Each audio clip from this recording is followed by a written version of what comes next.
to me, like, risk is about, it's a level of comfort, eh? Like, if you're going to be comfortable or uncomfortable about a situation, it's generally like how you determine the risks involved with that situation. That's just what sort of comes to mind for me. And I guess with the risks that we've taken over the years with, say, business or property, or even buying a bloody car, or where to go for dinner on a real low end situation. But it's about that level of comfort. And I guess we look at experts like yourselves in big, say, property situations to help us with that the information that we need to make ourselves feel comfortable. So with regards to that, like, what are the sort of the core principles that you guys would have operated by to about risk assessment?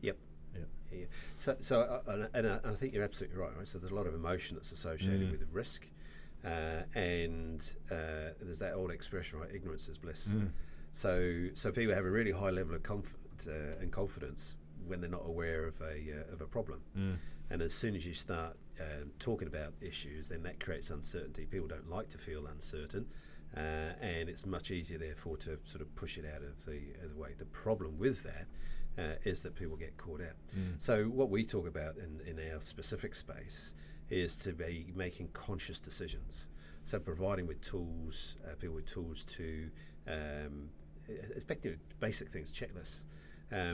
When you're looking at a property, or if you're involved with a property, these are the indicators of risk that increase the likelihood of there being problems associated with that, with our specific area of focus.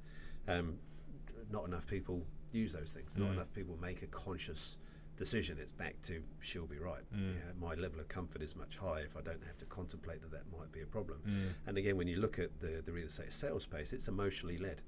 So we've got the biggest investment typically that we're all making in our lives, which should be rationally driven, but it's emotionally led, and we want to pull out the rationality of it, right? So again, you want to get this property, Brady. The fewer conditions that you can put as far as your offer is concerned, the more likely you are to be successful. I really want this place, and that's the way in which the game gets played, right? The way you were describing that, I remember having a chat with Roger Shepherd from Auckland Body Corporate about that, and he mentioned that people spend more time deciding what shirt to buy rather than how much time they spend on deciding to buy a house or not.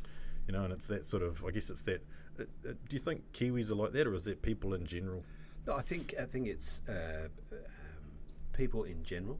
I think, I came to New Zealand back in 1997, and one of the things that I loved about New Zealand is often commented on when you compare Kiwis to Australians, right? So those people who do the trip, they go and spend a bit of time in Australia, then they come over here, and it's how much more friendly Kiwis are. And I think it's part of that human condition, but it's particularly evident, or at least it has been, is that Kiwis are very trusting, very tolerant. They take people at face value to a much greater extent than other parts of the world. And where this specific issue is concerned, where the people are involved with using methamphetamine are great manipulators of emotions, that opens everything right up, and then it flows through as far as this whole risk management conversation is concerned, right? So if you've got a relationship with somebody, they say, no, don't worry about that. Then we tend to want to believe those sorts of things, because actually it's a bit easier to do that than it is to actively engage with the reality of the risk.